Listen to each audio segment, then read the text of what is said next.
I'm wealthy. I'm JC Money. Hello, everyone, and welcome to this edition of the JC Money Show, being shown here on UPW's social media as well as the JC Money Show YouTube page. Thanks for joining us. I am JC Money, and as per norm, the final stop before UPW's events is the JC Money Show. And today, my guest is the current co-holder of the No Limits Championship, Big Blue, as I affectionately refer to it as, the cleanup hitter. He's been tag team specialist, going on his own. We'll talk to him a little bit here. Ladies and gentlemen, Lotto. Lotto, thank you for joining me. Welcome to the JC Money Show. Always. How's it going, man? Well, first and foremost, thank you for having me. Of course. It's an honor to sit here with you. Things have been going smooth. Things have been going very, very smooth. Getting my mind right. Getting ready for this Saturday. Now, before we get to Saturday, let's go through a little bit history because your history is quite extensive here in multiple spurts. For those that may not know the story of Lotto, do you mind taking us back a little bit on your journey? What got you into wrestling and how you kind of came along and started this journey? That's a good question, JC. That's a very good question. It all started back right after about post-COVID. I had a very, very battle with COVID. Shutdown happened. As you know, we were all stuck home, didn't know what to do. We were just sitting down watching TV or doing what we could with our families as best as we can. And in that time, as I recovered, after getting out the hospital and actually finally getting my breath back and my body back, I can say, because COVID almost took me out. And that was a battle that made me strong mentally. And I just sat there and I watched a lot of wrestling.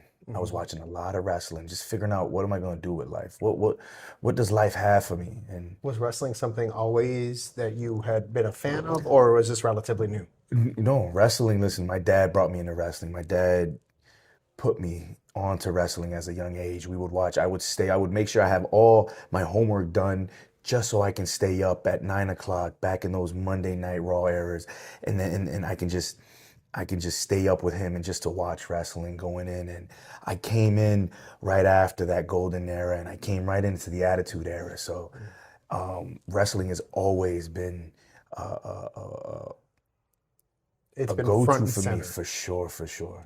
Nice, okay. And so when taking in the wrestling during COVID, when things were so very limited, how did UPW come into the radar? If it even was UPW, how did pro wrestling, the opportunity for you to join this business, pop up for you? So it was actually my wife. It was actually my wife who actually was like, you know what, you watch a lot of wrestling. Have you ever thought about doing it? And honestly, I would love to, but I didn't know that there was an actual place. I respectfully, I didn't know the history that Rochester had with wrestling. No, here. it's not uncommon. So that's not surprising to hear. Right. And she actually looked up and she said, hey, I found a place. I said, for real? She was like, yeah, here. I sent the email. I believe at the time it was Maddock, who was coaching at the time at Flower City Wrestling Academy. That's what it was called. Reached out back and said, hey, we're going to be closed for now. This was about November, December-ish of 2020. But we should be, opening back up in 2021. And January, I got the email, hey, or if you want to come out to try out, come. So January 21st, 2021, Ridgeway, I call it. At Ridgeway is where my journey in wrestling and here at UPW began. Now, that journey began as a member of a faction known as Greed. And I'm giving them a shout out. I don't care because I personally big fan of them. But was that pairing by happenstance by everybody just kind of meeting centralized there, or did that pairing go back and you brought the friends along, or how did that all kind of come together? As organic as it may seem, it was just, you know, Price Pure Gold and Big Budget were already here. The Diamond Julio Diamante actually started with me. We started on the same day. Okay. So when we came in, we started working, we started putting in the work, and people actually saw that, whoa, these two guys are serious. These two guys got something. For some reason, it just organically clicked. And we were the ones that were just continually coming and putting in the work and putting in the work, wrestling each other, training with each other. And we meshed so good to the point where, like, you know what? I think we're gonna put these guys together, and that's how it happened. I think what drew my attention to you guys at the time, because I was personally coming back into my wrestling journey at that time for my old man stage that I was doing, and there were so many parallels to what you guys were doing at that time and what I had done 10 years prior. So I was very, very big into it, but I remember you personally stood out to me as someone with it, but you weren't there yet. In your journey, I guess I think what I really want to I think extract from you is, when did you begin the journey, the path to coming out of that group, which was doing very, very well, you and Budget, and carving your own path? Was that something you had thought of going in, or when you kind of organically melded into this group, did you think it's ride or die this permanently, forever and a day, you know? Starting off, we believe, you know, hey, we are a group. We're all in. This is something that, you know, let's make this happen. Let's ride until the wheels fall off. Sure. And we all committed to that. Yep. We took advantage of every opportunity that we could as a group to push the group. Each and every person, if one person was, you know, wrestling somewhere and other people weren't, we still went as a group to support each and every one. And we all became, I won't say masters, I won't say, you know, we all became solid in our craft. And we actually brought the best out of each other. I agree. Just visually watching you guys, I did pick that up. I think that energy kind of radiated from what you guys did. The crowds always responded very, very, very well to that. Yeah. But in that, when for you, did it become a bit more than, okay, we've kind of hit our plateau here, there's greater things for me? Life happens, and again, I would say, as organic as it is, you know, things tend to take certain people away, and sometimes people have to go a different direction. And it wasn't like, you know, oh, I don't want to do this no more. No, if I could, I would love to have my tag partner here with me, and let's ride. We all have dream matches to this day with tag matches and guys, you know. Sure, yeah. But again, life happens, you know, things happen, and I was still going, and I still had to go. I still had to drive, you know. The wheels were still turning for me, and I took it as a challenge. Okay. I took it as a challenge, as, you know, I can go in there, and if I can work with a partner now, let's see what I can do by myself. And that venture eventually brought you away from UPW for a little bit, back to UPW. Yeah. But not just here, elsewhere too. Ohio Valley, different other spots that have gone. And in that time frame, can you take us through that journey of what you've learned in those travels and how you've been able to apply that to every scenario, situation that you've gone, particularly upstate? You are not the same Lotto today that you were that I met back in 2021. That's not a bad thing, but there's a journey there. There's an epiphany that hits at some point in every wrestler's journey and every man's journey. There's an epiphany that hits. Did that epiphany happen as you were beginning to branch out and blossom? And what from those experiences molded you to what we see here before us? It really, so I have to give the credit to UPW for allowing me to come back. And it really did push my singles career. Really, my first singles match was against Maximo Suave on, I believe, his anniversary in a steel cage, one-on-one. Mm-hmm. That right there was my biggest challenge. That right there was a real match that I wanted. Mm-hmm. One-on-one, me and him, let's see what I can do. Mm-hmm. And I held my own. Mm-hmm. I showed him and I showed everybody else that I can do this by myself. I can go. I can hold my own. As much as I loved having partners and people behind me, mm-hmm. and people cheering and someone to tag out, I can do this by myself. It was like a vindication, kind of, almost like was it something that you had doubted? I believe we all have nerves and doubt when it comes to a lot of things. And I did have some doubt, but also when it comes to stepping through that curtain and getting into that ring, I tend to forget every negative doubt, every issue, every bother, every problem, everything from home to work, bills, you name it, I forget it. And the switch clicks on, mm-hmm. and now it's time to go to work. And that's what pushed me. And I got my opportunity to go down, and I got to travel down in Kentucky, and I got to do a short tour down there multiple times. And that's what really tested me, to test the real live crowds and, other folks in other places. And does this work here? And mm-hmm. Can I do this here? How to mm-hmm. switch? And I was able to learn from some real great people on really tell a story, mm-hmm. and really work crowds and really hone in on the craft. And sometimes I had to figure it out on my own. Sure. Right. Sometimes yes. I had to on the fly and whoa, wait a minute. Okay, here we go. Listen and really hone in on everything that I was taught. Okay. And that's what you have now today. Outside of your trainers, who has been a positive influence on you that maybe you had a discussion with or a seminar with or something that you learned something that was groundbreaking to you that you now apply every single time? Like, what was the biggest lesson, I think?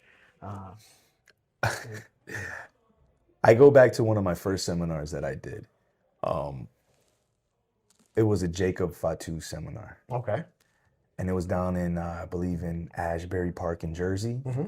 And I actually woke up at about 3 a.m. to drive to get down there because it started at 12 in the afternoon. Okay. By myself. And I got there, mind you, this is my first big seminar by myself on the road. Sure.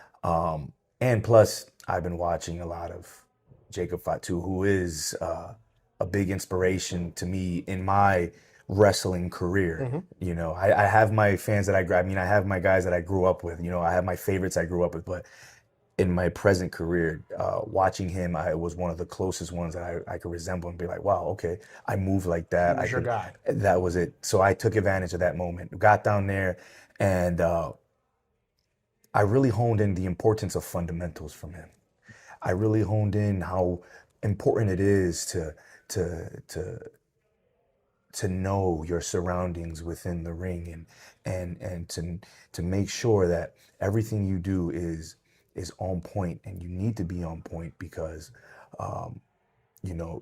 your safety and safety of others depend on it. And that's the biggest thing. Fundamentals in this business is huge.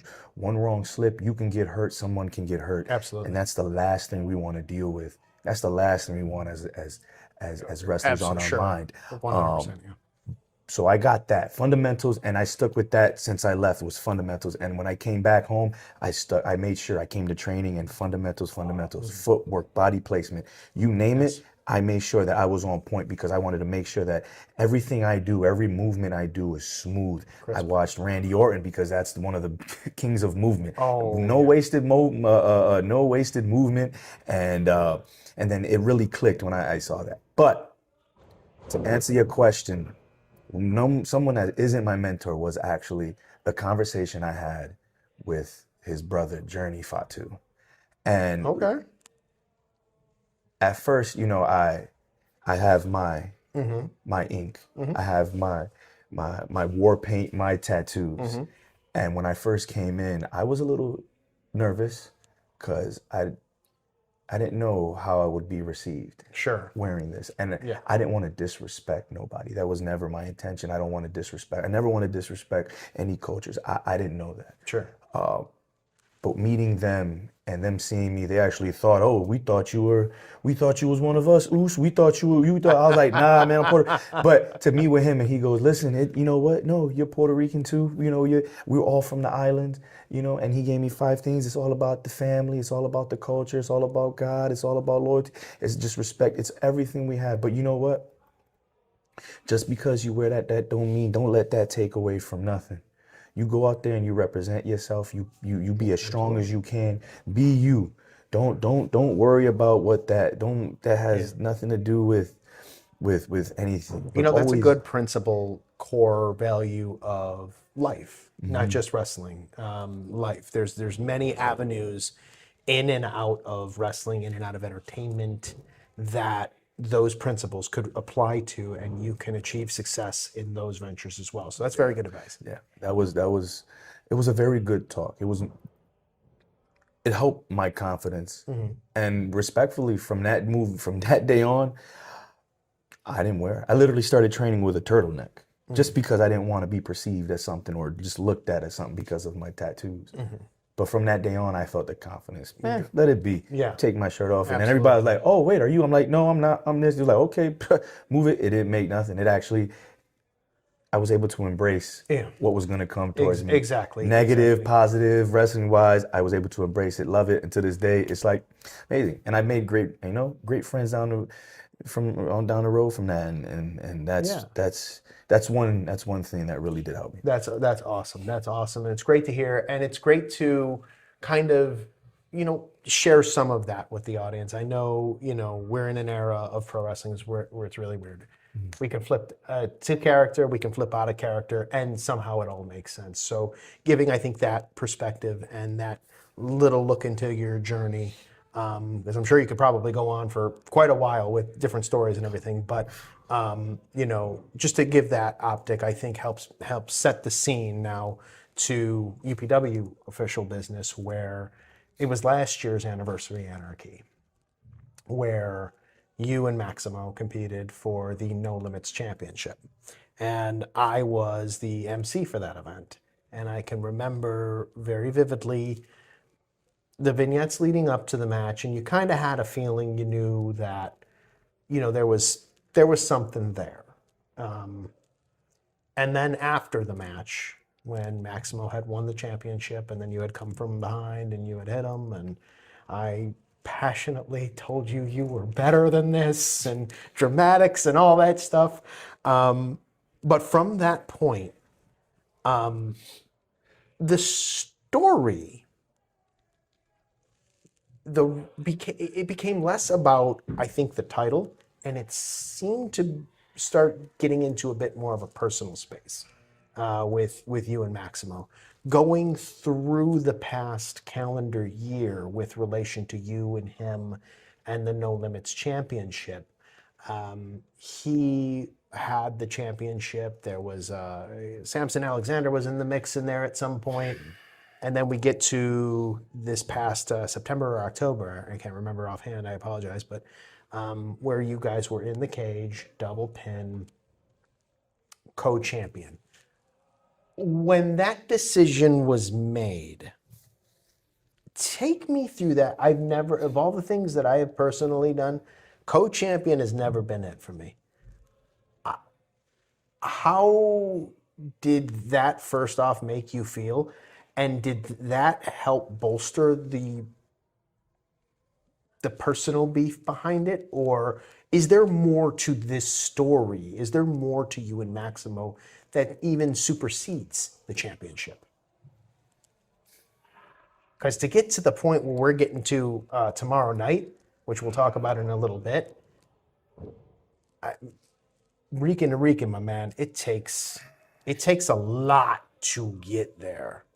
You know what I mean? Like, how did it go from I want the belt, you took the belt from me, I want it back, to what the heck, we're co-champions, to okay, if somehow we get past the second stage of First Blood, we're in a Barrio Street Fight. And I've been in a couple of those. They ain't fun. And it takes a lot to get there. How do we get there? See, I think it is beyond the title right now. See, the title is just the, how you say, icing on the cake. Sure. Cherry on top. Yep.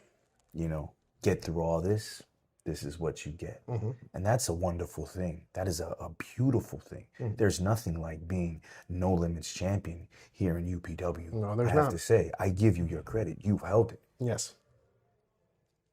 That is just a sign that, hey,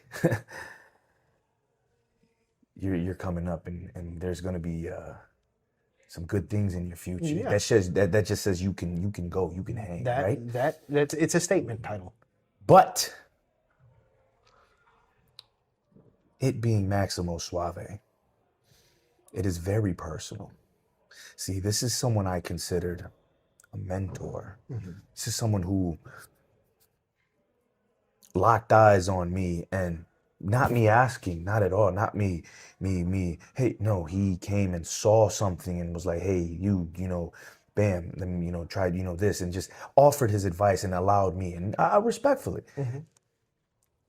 I learned a lot.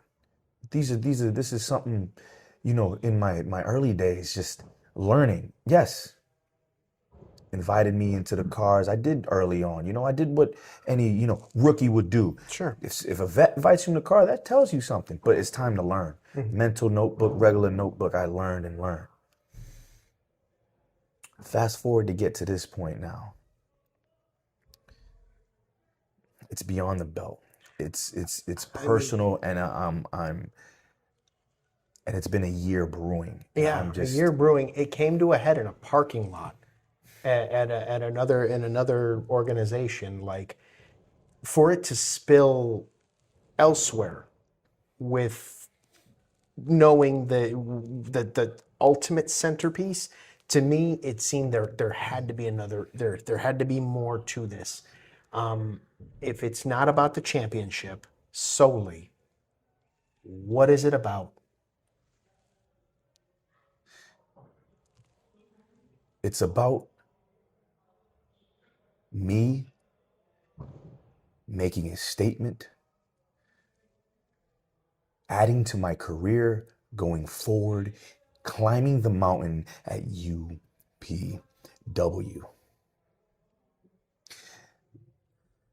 I have to say, there isn't respectfully, there isn't a lot of guys left that are still going as strong, who have been here putting in the work for as long as Maximo Suave has been putting it. But I'm hungry. I'm ready. I want to be at the top of that mountain. And I have to chase you for a whole year? We could have ended this last year plenty of times. But you made me wait and wait and wait, not knowing who I am. As you can see, I'm a go-getter. Yeah. I pop up wherever I need to pop up. I popped up down in OVW before. I told him that. And I popped up down when he was receiving a little reward. Oh, great, cool, fantastic. You still have a date with me.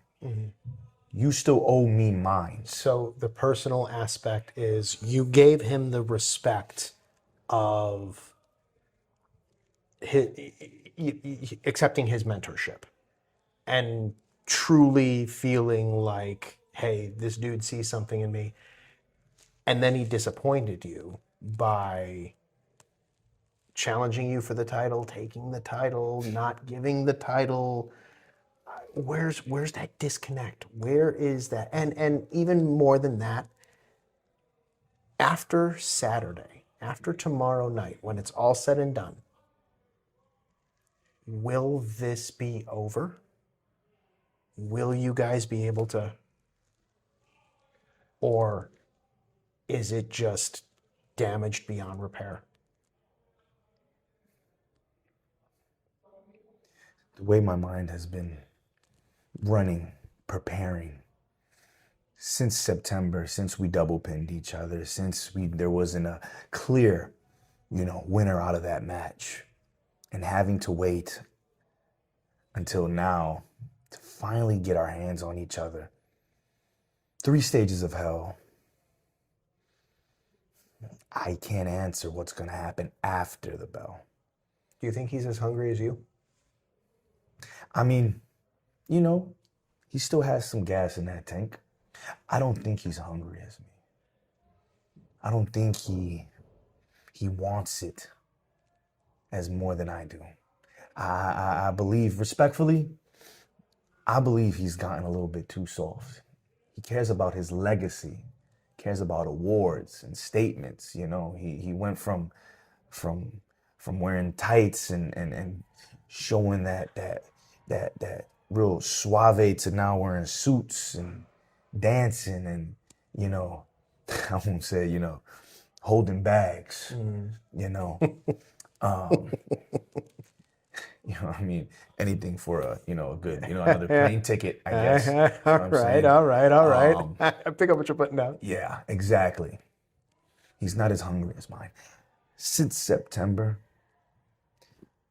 I've decided to change my life around. And I wanted to talk about that because when we talk about the hunger, since September to now, you are a completely differently looking human being. The last show I told you, and I saw you, I was like, I didn't even recognize you. That tells me, and quite frankly, the vibe you've carried since you've walked into the studios here, you're sitting, you're pacing. I remember being at that stage before big matches, big matches. So I get where you're at. But that, was it the hunger from this? Did this fuel that hunger from September through now to get you in arguably, at least in my tenure, the best shape I've ever seen you in? Being in those battles last year started moving thoughts in my head. Not being able to pull the full trigger and come out on top. Mm-hmm. I won the No Limits Championship in a triple threat. Mm-hmm. I got to hold it. I get surprised by Maximo. I have the match. He gets the better of me. We have another match. We get interrupted. Someone else, Samson, oh, great, gets the better of me. Then we have another match. We finally get rid of Samson, now me and him, and we double pin each other. That was killing me. I felt I couldn't pull the trigger. I felt I wasn't fast enough. I wasn't strong enough. I wasn't at my best. Mm-hmm. Respectfully, in order to beat someone like Maximo, you got to be at your best. Yep. In order to be in this business, you need to be at your best. If you say you want to be at the top of the mountain, then you need to look, you need to feel. Mm-hmm. Like you can just tear that mountain apart in order to get up there. Yep. Maximo just making me wait, just the disrespect he gives me, I needed to prove to him, I want this more. I need to prove to everybody I want this more. And I put in the time and the work, change my life around, change everything I did to prove that this is what I want going forward. Mm-hmm. Is there anything, looking at the camera right now, is there anything you want to tell Maximo in advance of tomorrow night?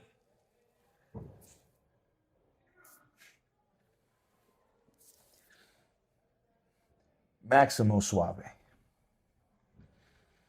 We've been down this road before. We've been back and forth. We've been going at it. We've been throwing blows. We know each other so very, very well. But this is it. This is where it ends. Only one is going to walk out. And I plan on it being me.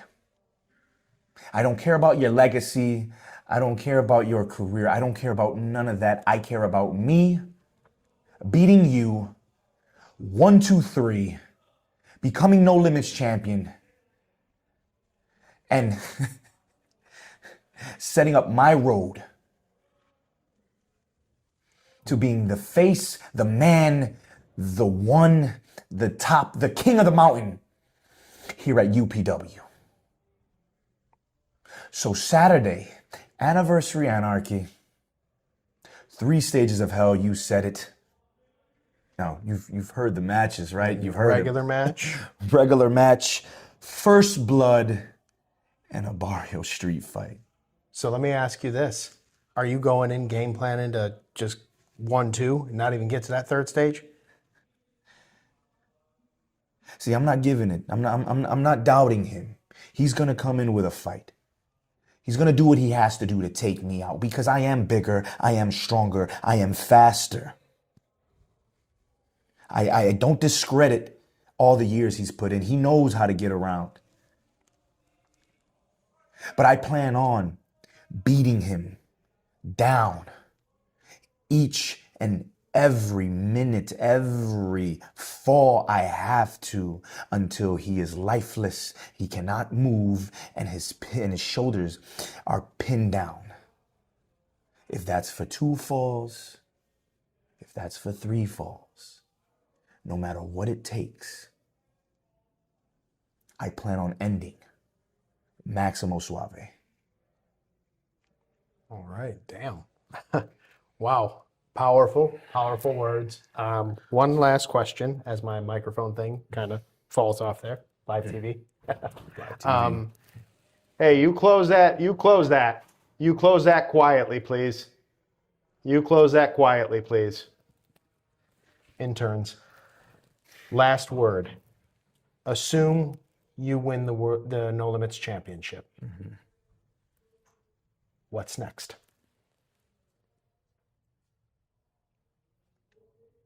I say this in confidence after I win the No Limits Championship.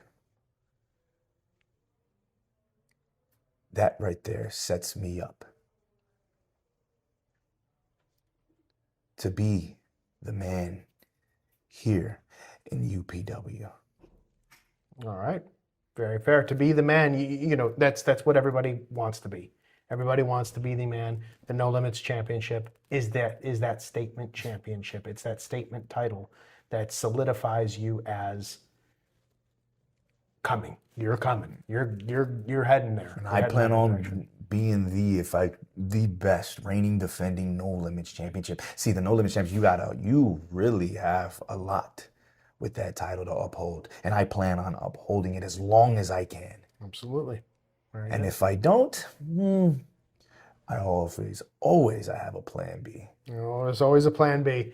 And if there's one thing I've grown to know about you, it is that indeed you do have a plan B. Lotto, I appreciate you stopping by and chatting with us night before a very, very big event for all of us. I appreciate the time. I appreciate the words, sharing some of your stories. Best of luck to you tomorrow. Again, fans, tomorrow night, Anniversary Anarchy 23, live, 880 Elm Grove Road in Gates, the UPWA Academy at the Total Sports Experience. Lotto versus Maximo Suave, 3 stages of hell, UPW No Limits Championship undisputed. Won't be disputed after tomorrow. Thanks for joining us. For Lotto, I'm JC Money. So long, everybody. Good night now.